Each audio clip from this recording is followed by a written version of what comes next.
goes the signal. And we're live on the Stables Network. Thank you, Breck, and welcome to another episode of the Michigan Sports Truth Podcast on the Stables Network, the show that provides research and statistics all about the Detroit and Michigan sports teams, whether fans like it or not, and detects, exposes, and reveals actual and hidden facts and truth that the mainstream media doesn't want you to know. I'm Taylor Phillips, along with Ed Smith. Frank Vachner's out indefinitely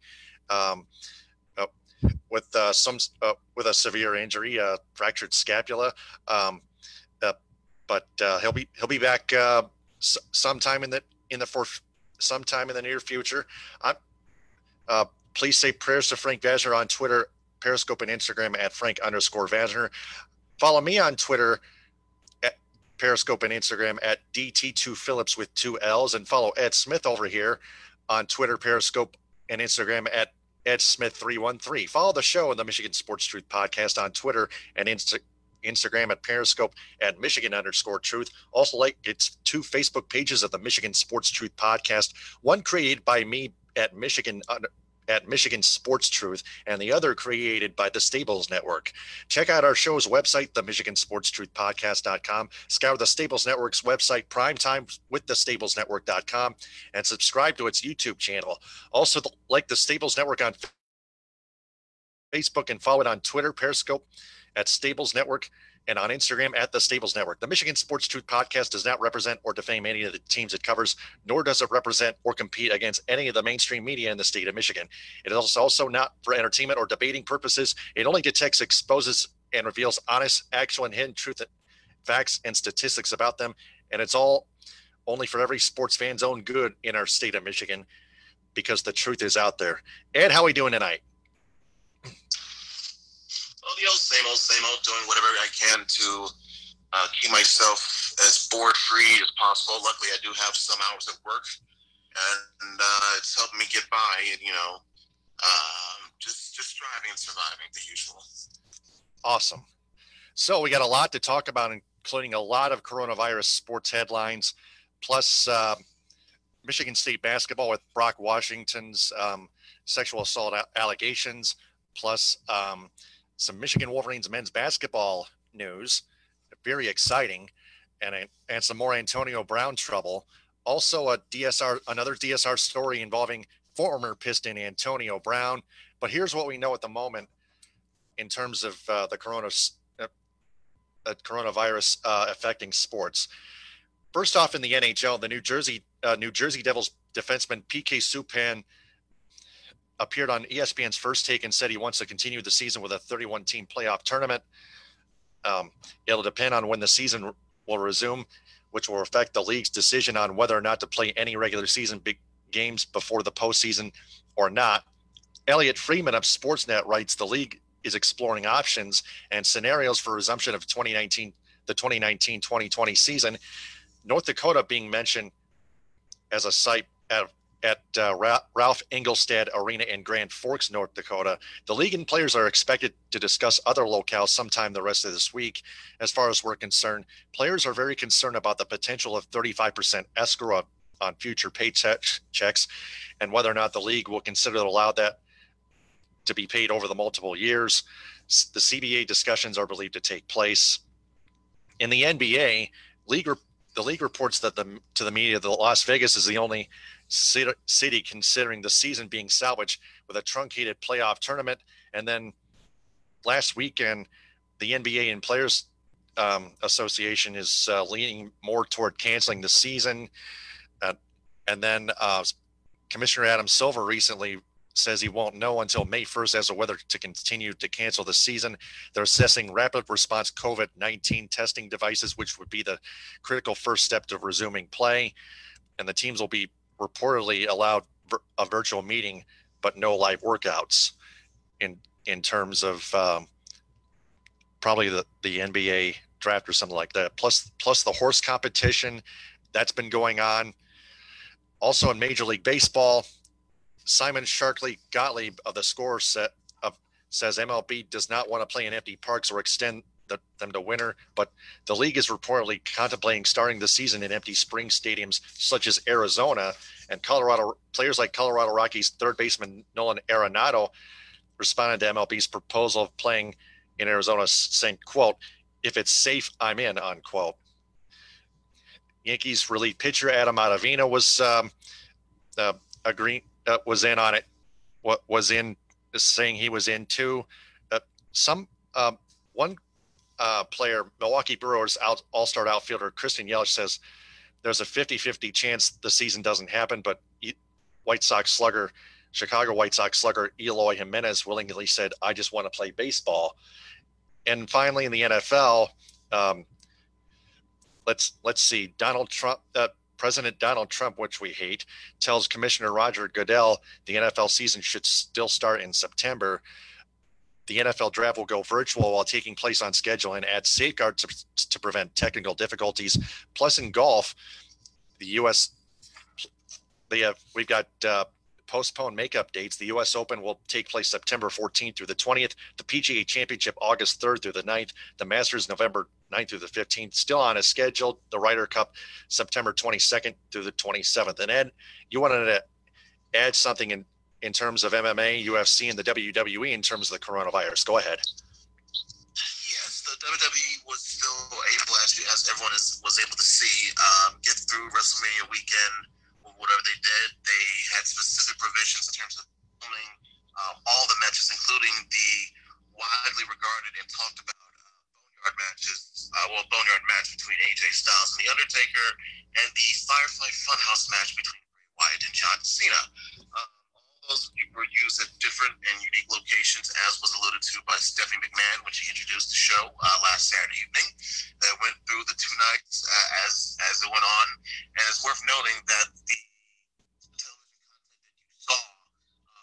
from Monday Night Raw this past Monday, even up to tonight with Wednesday's NXT, was all taped in advance before the state of Florida went on lockdown when they did. So that's the regards with WWE, and it's unknown at this time when or where they'll be able to resume filming in regards to shows, storylines, that sort of thing. That remains to be seen for WWE for now. Everybody is, of course, on break, on hiatus. Seems a perfect point to do that anyway, with WrestleMania being that culmination point. Lots of people have long since argued that professional wrestlers should get an off season regardless of what company you work for. With the schedule and everything that they put their bodies through and whatnot, they deserve an off season of some kind. Some have argued maybe put in December, and I think some could also argue that putting it right after WrestleMania through the summer, plus within perfect timing with SummerSlam, will be another option. You never know. In regards to mixed martial arts, the UFC has moving forward with UFC 249 as planned. Only instead of lightweight champion Khabib Nurmagomedov taking on Tony Ferguson, it will instead be Justin Gaethje stepping in, because Khabib will not will be unable to travel from Russia to the U.S. In time with the nation on lockdown. Nobody in, nobody out. So Khabib will not be able to attend or be in person to fight. So the UFC is moving forward. In steps in top-ranked contender Justin Gaethje, and instead the main event will be for the interim lightweight championship, meaning the winner of that fight will be the mandatory next in line opponent for Khabib sometime likely later this year, hopefully in the fall. So in regards to that, there's still the UFC 249 card will go on as planned. Some new fights have been added to bolster the card as well as Dana White had promised beforehand. So there's that. And also, I believe the UFC may still be going on with events after UFC 249. For instance, with women's bantamweight and women's featherweight champion, the double champ Amanda Nunes, not be able to travel to Brazil. There is a chance that the UFC 250 pay-per-view event may be still held instead in the state of Florida, because apparently Nunes obviously lives in the Florida. She trains near the Coconut Creek region. She lives in Miami, so there's that area. And there's also the fact that her opponent, Felicia Spencer, apparently lives in the state of Florida as well. So there could be some type of way where you can still have that card take place as well. So the UFC and the WWE is still proving that no matter what, the saying still goes, the show must go on. Yep, WrestleMania must go on indeed. So with all that being said, we'll keep our our audience updated on what goes on currently week by week in terms of the coronavirus, how the coronavirus is continuing to affect sports. By the way, I wish I had some boxing news to add, but with boxing, with any and all boxing events and fights scrapped for the foreseeable future, I just have not been able to provide any news or updates. So, for those looking for any boxing news, and I know because Detroit does have a rich boxing history, sorry to disappoint you guys on that, but it's just been completely unavailable as of late. Yeah, there has been no news breaking, which is unfortunate. But that's going to have to wait at some point indefinitely. So switching gears, we have a few current cases to crack aside the coronavirus, starting with Michigan State Spartans men's basketball. Head coach Tom Izzo and two assistant coaches spoke with a student as a witness, Braden Smith by name, according to a report, in a player's sexual assault case before talking to police. Braden Smith is the son of Steve Smith, and like I said, he's just the witness, like I just said, who played for the team from 1987 to 1991, while Izzo was an assistant coach. Suspected player was Brock Washington. Yeah, that's the suspect, Brock Washington, who in August of 2017 groped a female student, according to a police report obtained by ESPN. Washington pleaded guilty to a misdemeanor assault in 2018. Athletic Director Bill Beekman coddled the university, issuing a statement like this, quote, "There's nothing to support any claims that any member of the men's basketball staff conducted their own investigation or interfered with any ongoing investigation. Any insinuation to the contrary is nothing more than an attempt to smear a coach, a program, and an entire university," unquote. Well, thanks a lot, Bill Beekman. Sound like Donald Trump right there. A spokesperson told ESPN's Paul Levine and Nicole Noren, both of ESPN, that MSU's Office of Institutional Equity, quote, "did not feel those policies were violated in this situation," unquote. The school's Title IX report was informed by Smith that, quote, "Smith was sought out by Izzo and other members of the basketball coaching staff who asked him what he knew and if he was okay," unquote. So it appears Izzo got himself involved in at least some of this.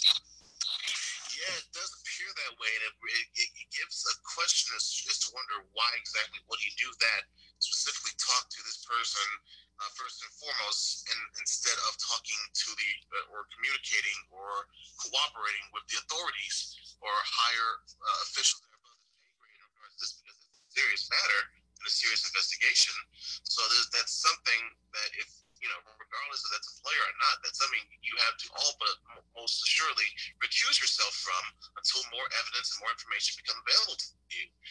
It's a very sensitive subject matter, and you don't want to taint or poison the water well so early on in the case, because it's often considered the most crucial area at any point in time, at any point of the investigation. So that deserves, I think, some attention. I don't think it should be, hopefully not be anything too severe, but it's something worth paying attention to. And again, I know people will have their doubts and think, oh boy, it's just a continued witch hunt, especially with the fact that it is ESPN leading the story.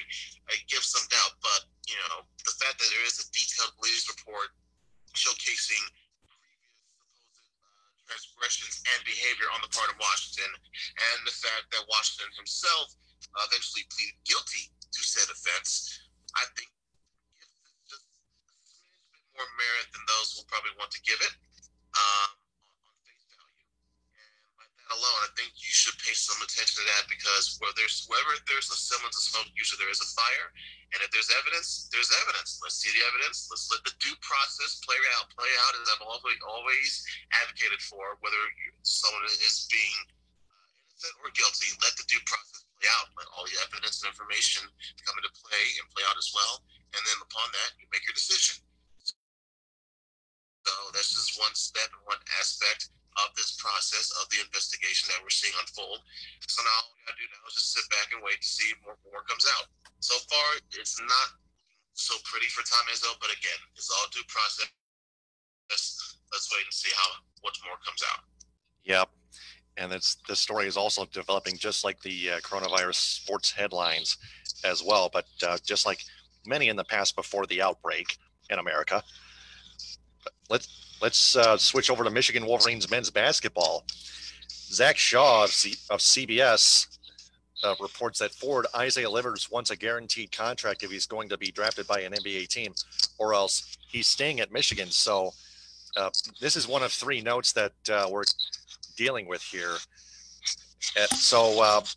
We'll get to Juwan Howard's son in momentarily, but Isaiah Livers either gets drafted by the NBA with a full contract, or he returns to Michigan for another school year. So there's a 50-50 chance that he might actually stay at Michigan in Ann Arbor. That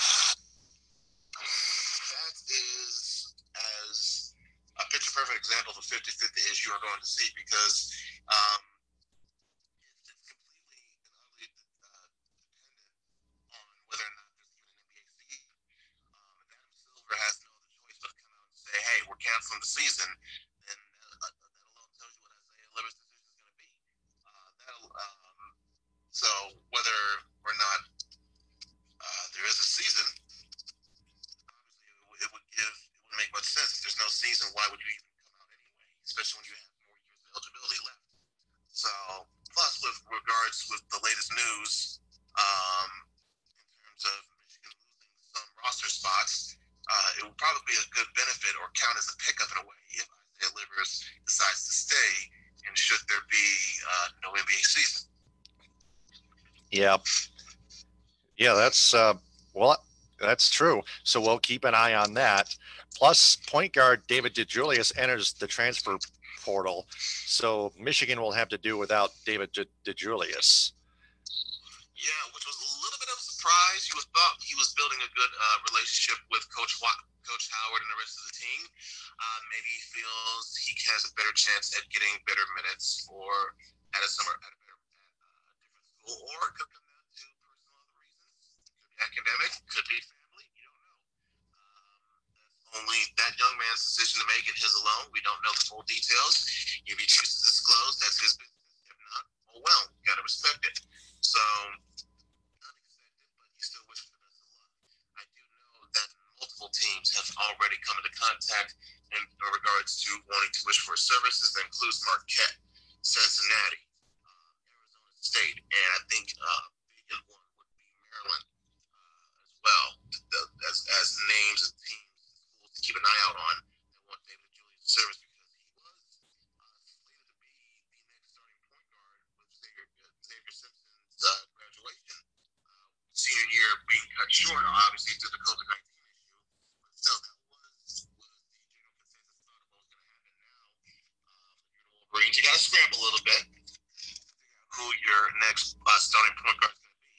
But two names to look out for if you are in Wolverine Nation would be Bryce Aiken or Mike Smith. That's Bryce Aiken or Mike Smith. That's two names to look out for if you're considering who could be the next starting point guard, because the Julius transfer was a little bit of a shakeup that was not expected. Right. And that's kind of something we didn't expect. So, note number 3, Juwan Howard, head coach Juwan Howard is having his son, 3-star small forward Jace Horman, commit to U of M. So both Juwan and Jace are going to be in the same school and on the same men's basketball team. How great does that feel? It is an intriguing situation that you often see get played out, whether it be on different teams, different conferences, or even in the media or in movies as a nice feel-good story. I think, what was that? Always back in 97, 98 March Madness, the NCAA tournament, it was Valparaiso versus Mississippi. They had the buzzer beater at the end, and the kid who hit the shot, he was the coach's son. I forget his name at the moment, but that's what that situation reminds me of. I'm not predicting see that, because come on, after Jordan Poole, you're never going to top that unless it's the actual buzzer beater to win the title. Okay, what Jordan Poole did is like the second greatest shot after Trey Burke. So there's that, but good for him. overall, just good for him, good for Juwan. It's a nice way for a father and son to build and connect and bond. I'm all for it. Any chance for a father to be in his son's life, take it. Absolutely. Yeah. And you can look it up while I report this. Switching to college football, the Michigan Wolverines football team, led by head coach Jim Harbaugh, have recruited five-star tight end Lewis Hanson for 2021. 2021 kicker Tommy Doman, and 2021 linebacker and fullback Casey Finney. So the Wolverines have added 3 recruits, a tight end, a kicker, and a linebacker and fullback. Well, I can already tell you now what the intrigue, what the game plan was behind these selections. You know how Harbaugh likes, at his core, how to run his offense, or how he was running his offense. Power style, all-American style, use your tight ends, use your fullbacks. That's, we see, I think he's not going to abandon that completely. Obviously, as you saw with him turning the reins over last season, but he still wants to keep some elements, some aspect of those formations intact. That's why you're seeing him get the tight ends. Also, obviously, for, passing situations, you always want your QB to have a safety valve. Shea Patterson's gone now, so you need whoever the starting QB is, whether it's McCaffrey or Milton, you need a safety valve. What better one will be your tight end? Plus, Michigan has done a good job of producing quality tight ends to perform for them throughout the years, whether it be the Jake Butts, or the Zach Gentrys, or the Nick Eubankses. You've had adequate tight end play. That's always a plus you're going to get with Jim Harbaugh. That doesn't surprise me. Another thing that I really like as well is the kicker, Tommy. To criticize and make fun of special teams. You got a little skinny kicker out there deciding the fate of the game in some instances, but people do realize how important special teams is to playing the game as well, and how you have to coordinate and game plan and figure out a way to win. It all, anything can always change in a blink of an eye of a special teams play. As if Michigan fans do not need a reminder of these simple words. Whoa, there's trouble with the snap and the ball is free. That alone should tell you of how important having a competent special teams unit is to winning football games, okay? Not just that. How many times year after year after year after year have we seen Michigan lose a game because they either missed a field goal or somebody kicked out a field goal on them at the end of the game? I've seen that happen too many times already. So, what better way to combat that than getting one of your own? So that's another move I approve of. And again, what I mentioned before with the linebacker, fullbacker, you need someone to replace Ben Mason. That's one aspect of doing it. And he seems to be versatile. So why not use him as your linebacker? Core, added depth to your defense. The defense is always going to be solid for you until for some reason they always break down against Ohio State. But still, I had no problems with that as well, and I think these were fine moves added by Harbaugh and the recruiting team as well. So props to him and thumbs up to him on that. Yep, Casey Finney can fill Ben Mason's cleats. See how that goes. Still no update on the future of defensive coordinator Don Brown. Is he gone yet? I haven't heard any update as of late. Ever since the season ended, I haven't heard anything or any murmurs or rumors regarding whether or not he was either going to be replaced, fired, or moved to a different, or be demoted of some kind. I don't know. I haven't heard any updates about that at all. Yeah, I think Jim Harbaugh's still got Don Brown's back. Jeez. What are we going to do? What is anyone going to do in our state? It's simple. Just start paying more athletes to come here. That's all. Yep. Let them not be developed enough by Harbaugh and Don Brown and Josh Gaddis. Obviously, you want to make sure that they have some semblance of wanting to appease everyone else and say, are they taking enough classes? Fine. But just make sure their academics are straight. But we need more athletes. If you got to get them through under the table methods, damn it, do it. I'm tired of losing by 50 or 60 points to Ohio State every single year. Right. So am I. And all the Michigan fans, including the ones I know and hold close to my heart, are frustrated with it. So, speaking of football, we switch to the NFL. Former Central Michigan Chippewas wide receiver Antonio Brown, recently released by the Patriots last year, has now faced 3 charges pressed by Florida authorities from January for his altercation with a delivery truck driver. They are felony burglary conveyance. That's number 1. Number 2, misdemeanor battery. And number 3, misdemeanor criminal mischief. Brown allegedly threw rocks, as we recall, at the truck and attacked the employee after entering the vehicle from the driver's side. A dispute between the two, Antonio Brown and the truck driver, broke out when Brown refused to pay a $4,000 fee. Brown turned himself into police after the scuffle on January 23rd. The NFL is still investigating a sexual assault accusation against him by his former personal trainer, Brittany Taylor, from September 2019. Whoops. Oh, man. So not only the truck incident, the sexual assault accusation by Brittany Taylor. Yikes. Antonio Brown probably is going to face some serious jail time. I mean, if found guilty. He should have enough money to get a good enough lawyer to help, contest the severity of some of these charges. Because I think with some of these charges, granted, let's get this out in the open. AB has been an absolute self-destructive force, not only himself, but to those around him and the environment that he places himself in constantly, no matter what. He's been that way for quite a while now. I don't know what precipitated it, what triggered it.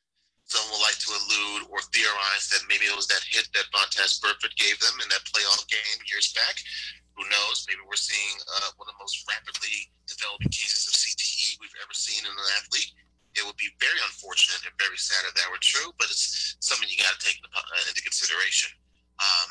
But still, you can't use that to excuse his actions. At some point, some type of cognitive sense has got to click in the back of your mind that you need to take and maintain some sort of self-control here.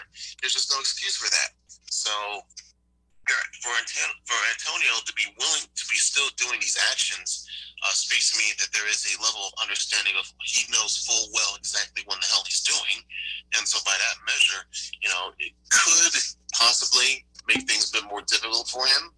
But again, unless there's hardcore proof that he committed such a malicious crime, and again, this is separate from the sexual assault case. I'm talking about this case specifically, then I don't see him really getting locked up for any extended time period. Okay, Dante Stallworth killed the man with a car.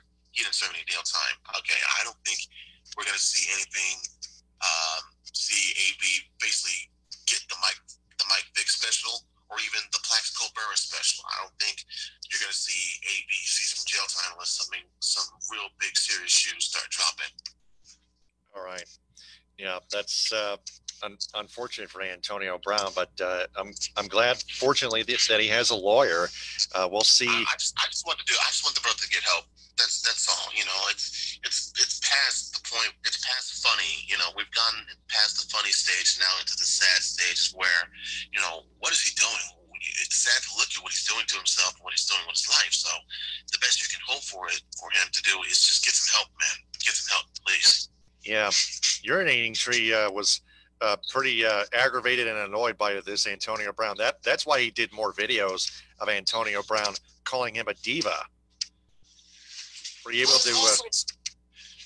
Well, people can be divas, but as long as they find a way to back up what they do on the field consistently and not have their off the field issues disrupt their career to an exorbitant amount, then it shouldn't really matter all that much when it's all said and done. But for AB, his actions far exceed any of that, to the point where I doubt he's ever going to get another team to give him a chance for a good while, if ever again. Yep. Mm-hmm. That's true. So, speaking of the NFL, here's a What's Your Grade segment for you. The Lions have signed New York Jets cornerback Darryl Roberts to a 1-year deal. I don't know if he played for the Patriots in the past, but he actually did. He was drafted by them in 2015. Oh, wow. What do you know? My God. You know, it makes you feel a little bit better. He did last play on the Jets. Other than that, he's been a middling, adequate to below average corner at best. His grades on Pro Football Focus for the past 4 years have shown that. He's either been in the mid to low 50s to in the low 50s to the mid 60s with an outlier year of being near 70s in 2018. But other than that, he's just been a middling player. I think it's just only done for depth purposes. I get the whole Patriots angle, but yeah, there's nothing to write home about this. So if you want to ask for my grade, a C minus and a D plus. So you know what? I'm feeling it today. I'm gonna give it a D plus. Yeah, I'll give it a D plus as well. So Darryl Roberts, signing by the Lions deserves a D plus, unless he can prove a little bit better at least. So that's all the Lions news that we have that we can discuss for this week. Now to some Tigers. First and foremost, former Detroit Tigers Hall of Famer Al Kaline passed away at 85, one of the greatest outfielders in the game.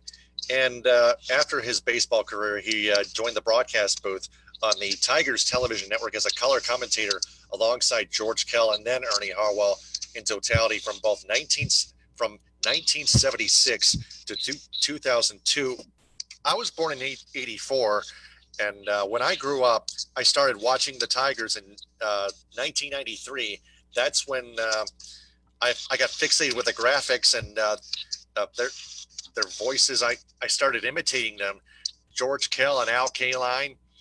We're going to pause 10 seconds for station identification on the Detroit Tiger Baseball Network. That's George Kell. And then Al Kaline talked like this. Defensively, for the Tigers, Phillips and left, they sounded so great. And George Kell and Al Kaline were so realistic. But hey, I started just rooting for the Tigers no matter what happens, no matter the reality.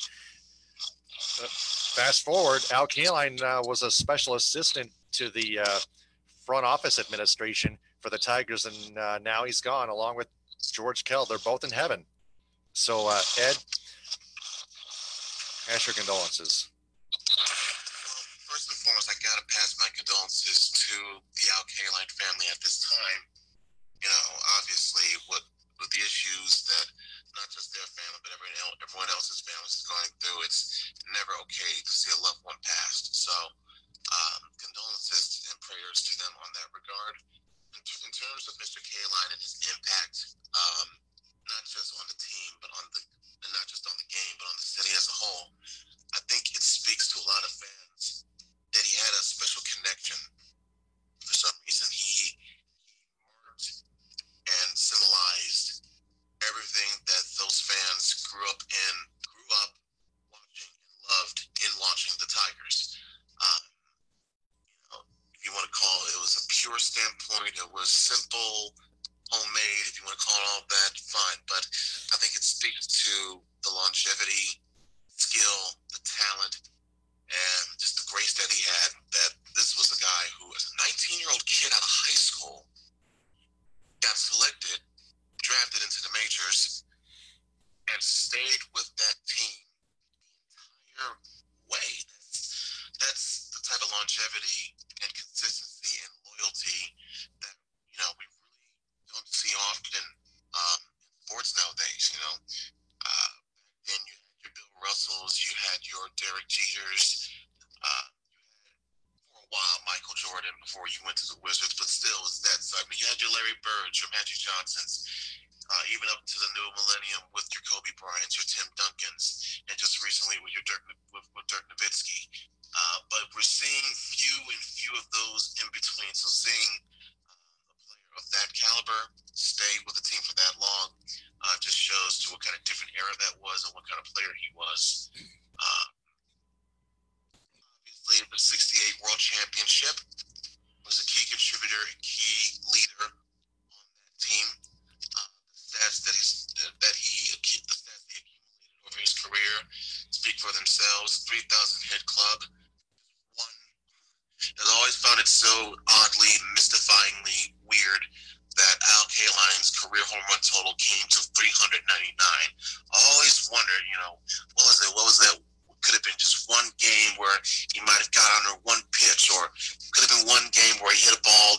long enough, but it just didn't get far enough. Or one game where he thought he had a surefire dinger and somebody just made a great defensive play. You always, those little things about the game always keeps you intrigued, always wanting to wonder the stories behind the stories, behind the numbers, behind the myths, behind the legends. And Al Kaline just presented an aura that helped attributed to adding that myth, adding that legend, adding that legacy. And so I sent out a tweet days back that really summed it up best. And I'm paraphrasing here, but basically what it said was, to the generation before mine, which I would say to an extent, including yours as well, Taylor, but probably more than likely before yours, what Al Kaline represented to people in the city of Detroit, he was truly Mr. Tiger. He was that symbol. He was, to borrow a term that I've seen only used in WWE, he was the conscience of that team, of that organization, of that franchise. That's what he represented to the city. It's like whenever you say something, the name of one thing, you immediately think of another name afterwards. You know, when you say the Giants, you think Willie Mays. When you say the Yankees, you think Derek Jeter. When you say the Cubs, you think Ernie Banks. When you said the Tigers, you thought Al Kaline. That spoke and said to it right there. And obviously, it goes without saying, you can't have one without the other.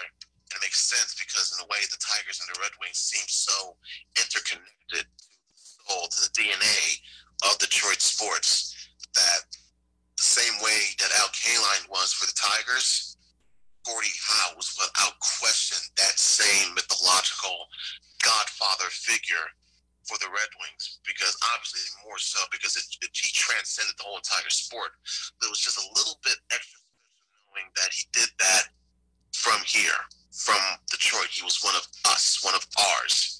And know that both those gentlemen are now gone, it does create a sense of sadness, a sense of finality, that that era is now gone. It's now past us. But because it is gone and past us, it doesn't mean we shouldn't forget, that we shouldn't cherish the legacy. Always remember that legacy and preserve that legacy for not just our generation, but for those that are to follow us. So whenever they ask about, hey, what did you know about Al Kaline? What did you know about Gordie Howe?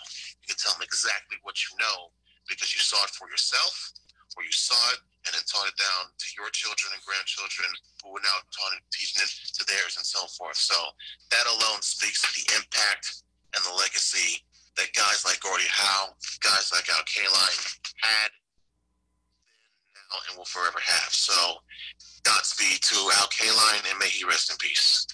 Yeah. Al Kaline and Mr. Hockey, Gordie Howe, George Kell, they're all in God's good hands. Don't forget Ernie. Ernie Harwell, yeah. And why not Mr. I as well? Yeah, Mike Yelich. Ernie Harwell is my all-time favorite broadcaster, and I hold him as an idol, as a top idol in broadcasting, in sports broadcasting. Ernie Harwell was the be-all and end-all of Detroit sports broadcasting. Over 30 years behind the microphone. That's why he definitely deserved that Hall of Fame award. So, that being said, the Tigers themselves re-signed shortstop Jordy Mercer and right-handed pitcher Zach Godley, each to minor league deals. Jordy Mercer was injured last year. So I believe Jordy Mercy's going to do like a rehab conditioning stint before being called back up to the majors.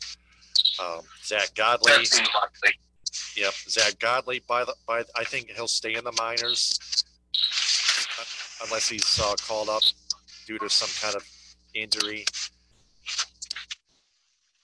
Yep, maybe he'll get a shot or two at the majors. So just to throw that out there to our audience.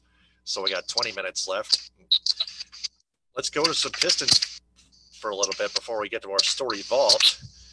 Former center Ben Wallace says Carmelo Anthony wouldn't have won any championships if the Pistons drafted him. contrary to Melo saying 2 to 3 rings with them. Now, we've heard about it last week. We discussed it with Frank Vasner last week on our last episode. Ed, we talked about it. Carmelo Anthony is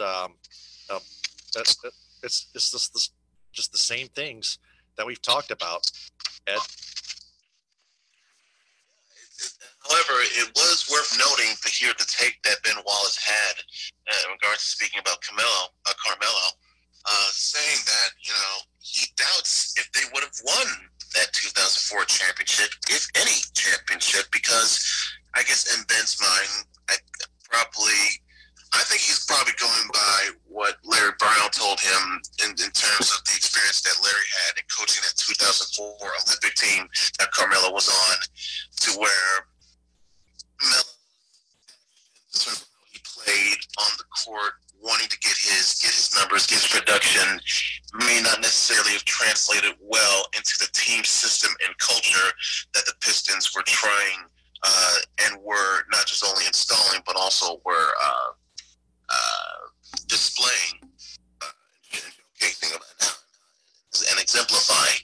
So, but I'm still of the belief that if you get Melo at just a year earlier, when he's coming into the league, knowing this is the system he's going to learn and mature and be groomed under, knowing the fact that, you got a Chauncey Billups who is a leader among men, and was absolutely one of the leaders in that locker room, gives me some credence to think that, hey, you still could have done something with that team. And I don't know if Ben is alluding that maybe if you get Melo, do you still take the risk and trade for Rasheed, knowing that some teams might be asking for Melo. I don't know. I think you still would have found a way to use some assets to do what you know. In hindsight, being 2020 and teams knowing what they did now, thankfully none of them had the foresight in this hypothetical, would have had the foresight to hopefully ask for Melo. But it is worth to note, because who's to say that Melo, in the time that he gets coming off the bench, impresses so well that should they, the time comes to ask for Rasheed, teams want to ask for Melo as a chip piece. So you never know. It's always the fun hypothetical to say, what if, you got Carmelo. But I think the more interesting scenario could have been, or just as interesting could have been, if you got the likes of, say, a Dwayne Wade or gone to Chris Bosh. So I've always thought of that, because I think the Melo route has been the go-to move, because Darko was taken and then Melo went immediately after him. It's not quite Sam Bowie over Michael Jordan, but it does give you an element sense of, man, what if the Pistons had done better? But I will choose to disagree with Ben. I respectfully disagree. Don't get me wrong. We'll forever love Ben for what he meant to that team and that city and that franchise. But I think if under a different set of circumstances, if you had the right situation, the right coach, the right locker room leadership, and tone, I think you would have been able to contain and control a young Melo's urges as he blossomed into the star he would soon become. And, let's say for the sake of purposes, you still make the Rasheed trade and you still win in 2004. There's a damn good chance you still win in 2005, and a surefire, even better chance that you win another one in 2006. So, who's to say that the Pistons could have been a mini dynasty of their own? Yeah, even against the Heat, even against the Mavericks. Yeah. Imagine Carmelo Anthony and Rasheed Wallace on the same team with Ben, Chauncey, Rip, and Tayshaun. Then we'd have 6 work hauling horses on the court that can get the job done, and plus some win 2 or 3 rings. It was a James. It could have been presented the James Harden scenario before James Harden scenario happened. That's true. You want to explain that to our audience? What the James Harden? Because seeing what Carmelo could have done as an early sensation, being that 6th man off the bench, in a hypothetical sense of Detroit, that's basically what you saw James Harden do at the start of his career with Oklahoma City before they traded him to the Houston Rockets. Now, who's to say if that was the case, then Carmelo was showcasing his talent. That's why I mentioned, do you still hesitate in pulling the trigger on the Rasheed trade? Because what if teams are going to ask, hey, we want Melo in return? It would have been like trading James Harden before that deal happened in 2012. Yeah, true that. So, speaking of the Pistons, we go to our TMSTP Story Vault, a Detroit Sports Rag article from Jeff Moss on September 29, 2017, headlined, Andre Drummond being sued for injury car accident, as now a Cleveland Cavalier. But when he was with the Pistons at that time, Andre Drummond, here we go, was involved in an injury auto accident in August of that year and was embroiled in litigation, which could potentially cause him to miss a game this coming season. And the narrative coming out of Pistons training camp regarding Drummond's supposed maturation over the last year doesn't exactly jibe with some of the facts coming out of this lawsuit. On the afternoon of August 22nd, 2016, Drummond was operating his 2014 Mercedes-Benz S550 on Lasser Road in Bloomfield Township.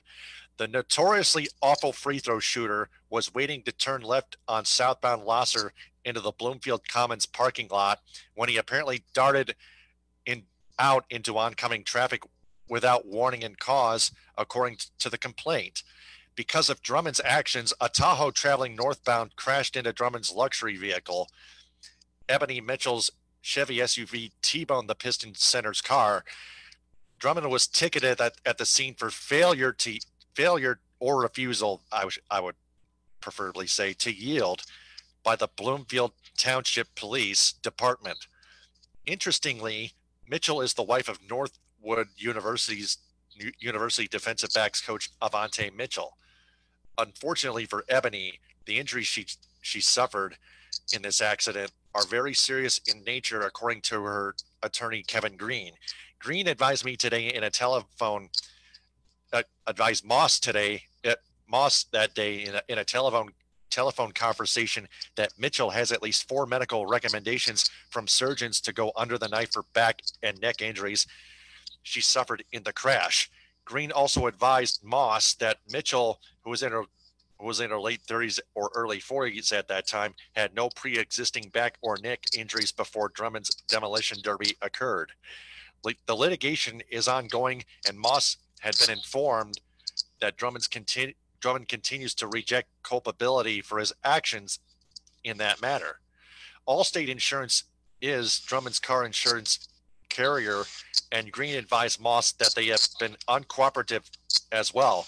Shocking, Moss knows.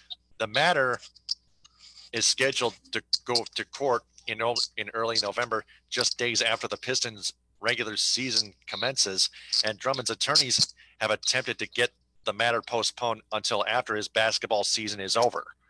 That motion has been rejected, according to Green, which means there is potential for Drummond to miss a game if the team is on the road while the trial is underway. This isn't the first time Drummond's driving has been newsworthy. Back in 2014, Drummond idiotically took a photograph driving on the expressway while traveling 96 miles per hour. Oh, boy.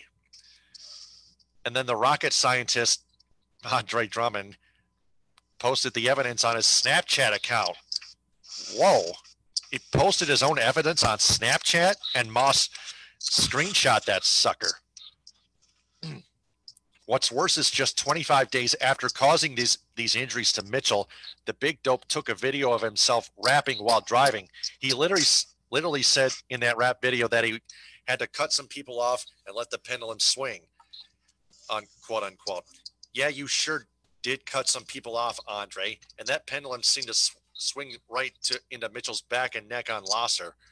Those driving issues caused then head coach Stan Van Gundy to make the following comments in 2014, quote, I know you're young and you think you're indestructible, but for the people that care about you, it's scary as hell. I don't want to wake up and read about Andre Drummond in an accident. That's the issue to me, unquote. Well, I'm pretty sure then head coach Stan Van Gundy woke up one morning and discovered that Drummond's driving severely injured an innocent bystander. A mother who remains in pain and has surgery to look forward to in the near future, according to her attorney. And that's all Moss has got in that article. So, Ed, I mean, was pretty much dust in the wind, but can never things like that we can learn lessons from. Absolutely, and I think that's a lesson that bears some relevance in regards to recent news, because if you want to go back on the MMA bubble for a second, UFC light heavyweight champion John Jones, what a shocker, recently ended up in trouble with the law again. Oh my God, what did he do? He had DWI. No way. But all sarcasm aside, it is regarding the evidence and the history that Jones has had concerning automobiles. Whether he had a DUI for crashing his car into a pole. He also had a car accident, a hit and run accident, where he hit a car of a pregnant woman, then fled from the scene of the crime. He injured that woman in the process, by the way. That's what led to his indefinite 2015 suspension and him getting stripped of his title. He even had a complaint for drag racing, allegedly drag racing, and now for not just the DWI, but firing off a gun and having a firearm possession charge against him. So, obvious cautionary tale of, listen, if you're a world-class athlete, superstar, famous celebrity, whatever, if you're loaded up, fine, do whatever you do. But don't put people's lives in danger and get behind the wheel. Just call an Uber, call a cab, call a taxi, call a Lyft, call a family member, call a friend. You should know somebody, say, hey, I'm too messed up. Can you come pick me up? It's not that hard. And call Sam, the Bernstein advantage. Trust me, I have my own thoughts on Mr. Bernstein, but that's far different topic for a far different program. Yeah, I just thought I'd add that out there for especially for the Detroiters and the Michiganders out there. Oh, yeah, trust me, I know about those commercials personally. Trust me. Yep, I know. So does my family, and I'll just leave it at that. Yep, true. Yeah, we've seen them before. My friends down in Central Michigan, a couple of them have seen them before. But yeah, it sure does help those that are injured. And those are facts, no matter how annoying the commercials may sound in today's world. But facts are facts. You gotta listen to what the advertisements say, and you gotta trust their work. And yes, they do work. So, I mean, not everything's gonna work always, but they can bring some very good convenience to you. Convenience has reached an all-time high nowadays in this present world, especially when with pizza delivery guys. They now get paid for mileage. I've just learned that today in a job interview for a delivery pizza driver position at Domino's and Cadillac. Wow. So hopefully I get that job, but yeah, I can work my schedule around that too. So we can still keep doing this podcast, and hopefully we can get a sponsor. So anyway, Ed, we got 6 minutes left. Closing statement. I'll give you 3 minutes tops. Go.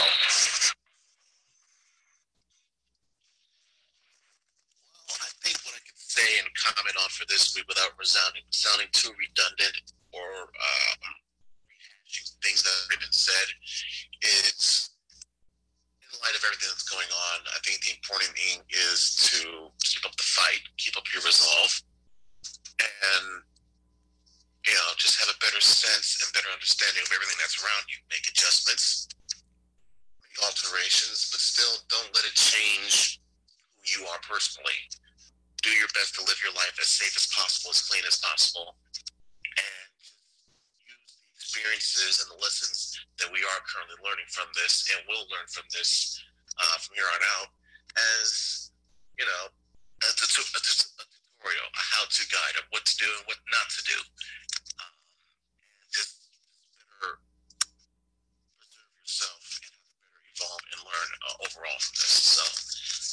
take away as we enter another week of this issue. You pray for all the victims that have been lost so far.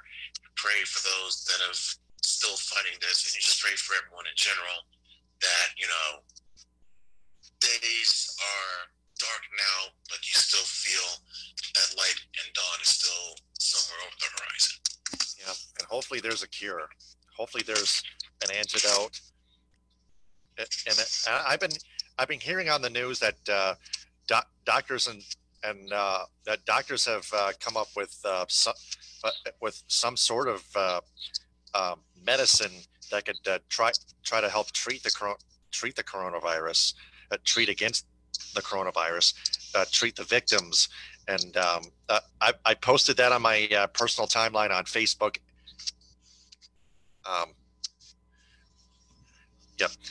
Yeah, I just got word from our producer Breck Smith. We can end this thing like a minute early. So we'll do that. But my prayers go out to everyone involved in America. The coronavirus has hit hard. Stay tuned for the paradigm shift that's coming up next on the Stables Network. Meantime, if there's any local, state, or national business that's interested in sponsoring the Michigan Sports Truth podcast on the Stables Network, please contact the network executive producer, Mark Mancini, by email at mancinisports@yahoo.com, or our operations producer, Breck Smith, at breck@thestablesnetwork.com. Scour the Stables Network's website, primetimewiththestablesnetwork.com. Subscribe to its YouTube channel, like the Stables Network on Facebook, and follow it on Twitter and Periscope at Stables Network, and on Instagram at The Stables Network. Also follow The Stables Network on Spreaker, SoundCloud, iHeartRadio, Spotify, CastBox, Deezer, Apple Podcasts, Google Podcasts, Podbean, Stitcher, Twitch, and Blog Talk Radio to listen to our episodes of the Michigan Sports Truth Podcast. Check out our show, the Michigan Sports Truth Podcast website, themichigansportstruthpodcast.com. Also, like its two Facebook pages of the Michigan Sports Truth Podcast, one created by me at Michigan Sports Truth, and the other created by the Stables Network. Follow its Twitter, Periscope, and Instagram at Michigan_Truth. For Ed Smith, on behalf of Frank Vasner, prayers go out to you, Frank. I'm Taylor Phillips. Follow me on Twitter, Periscope, and Instagram at DT2Phillips with 2 L's. Follow Ed Smith on Twitter, Periscope, and Instagram at EdSmith313. We'll be back next Wednesday at 10 p.m. Eastern with with more coronavirus sports headlines and another Story Vault story.